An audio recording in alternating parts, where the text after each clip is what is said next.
bitese mwana wawe cyane byiza kabisa. shaka zina gakomeje kubatse umuntu waje ku ndege Shaka zikarabuze mana, akazi karabuze shabwo ifite ibibazo bikomeye cyane cyo. Ahubwo we n'ahantu wabukaze gukandangira.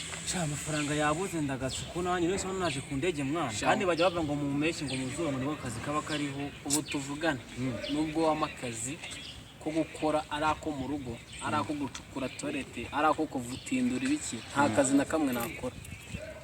sha mana akazi kose mwana ugakora kuko dura akazi karabuze nibi nibisaze nyine nibidanda ibaze yuko maze iminsi 2 narya. ibaze ko ngende kubona umuntu wari we wese wise ngamubonamo ibiryo Birababaje cyane. mfite inzara Ubu ngewe nubwo nabona akazi akariko kose nagakora.